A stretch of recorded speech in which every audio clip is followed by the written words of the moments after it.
अब हम लोग लेखन का अध्ययन करेंगे। तो लेखन का अर्थ या लेखन किसे कहते हैं?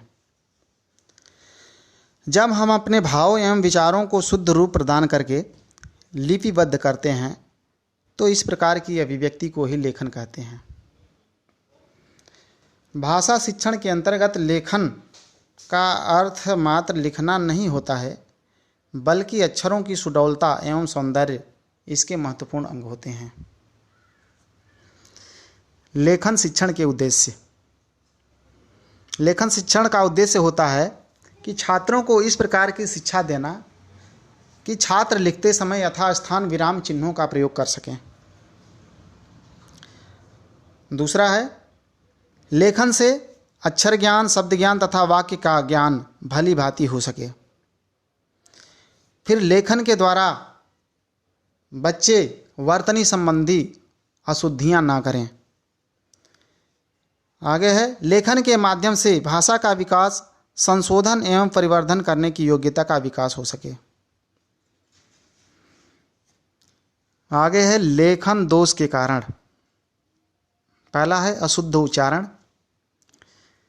कभी कभी शिक्षित व्यक्ति भी वर्तनी की अशुद्धियां उच्चारण दोष के कारण हो जाती है।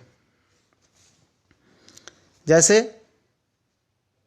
गृह का उच्चारण ग्रह करें तो अर्थ का अनर्थ हो जाता है।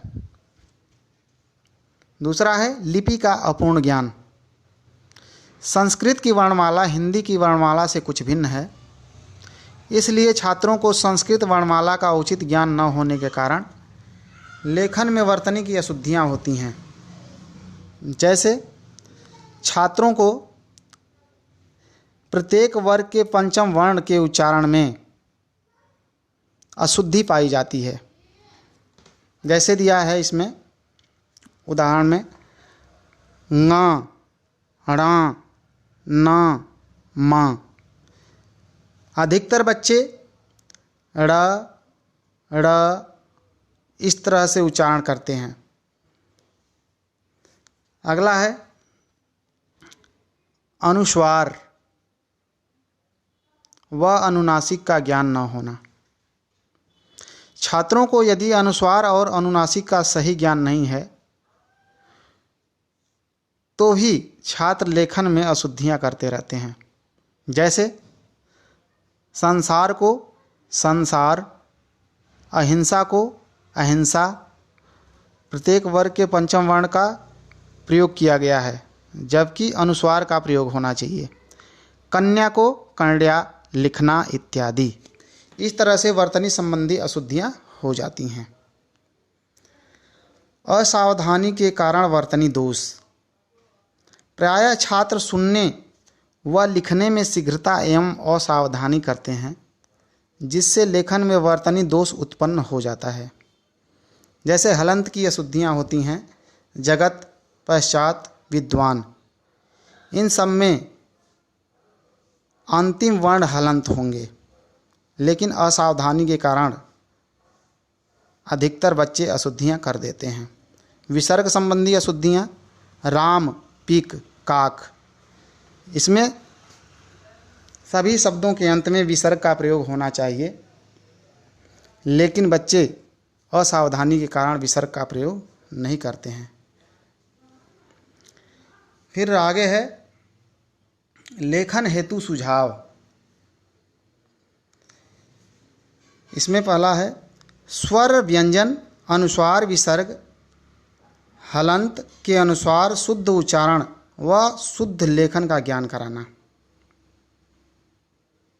दूसरा है वर्तनी की दृष्टि से क्लिष्ट एवं भ्रामक स्वरों एवं व्यंजनों की सूची बनाना। तीसरा, कक्षा में आदर्श वाचन के समय शिक्षक द्वारा शुद्ध उच्चारण, शुद्ध वर्तनी, गति एवं अनुतान का ध्यान रखना। यहाँ अनुतान शब्द आया है। अनुतान का अर्थ ये है कि यदि किसी भी शब्द को हम ह्रस्व दीर्घ प्लुत करके उच्चारण करें तो उसका अर्थ परिवर्तित हो जाता है। जैसे अच्छा शब्द का ही उच्चारण यदि हम लोग ह्रस्व दीर्घ प्लुत करके करेंगे तो इसका अर्थ परिवर्तित हो जाएगा। अर्थात ह्रस्व करके उच्चारित करते हैं तो स्वीकृति के अर्थ में होगा, यदि दीर्घ का प्रयोग करेंगे तो विरोध के अर्थ में हो जाएगा, यदि प्लुत के अनुसार करेंगे तो उसका अर्थ प्रतिशोध के रूप में हो जाएगा। इस तरह से अनुतान का प्रयोग करके भी शिक्षक को बताना चाहिए। अगला पॉइंट है अध्यापक द्वारा स्वयं शुद्ध वर्तनी का उच्चारण लेखन करना। पांचवा है छात्रों को शुद्धोच्चारण व लेखन का अभ्यास कराना।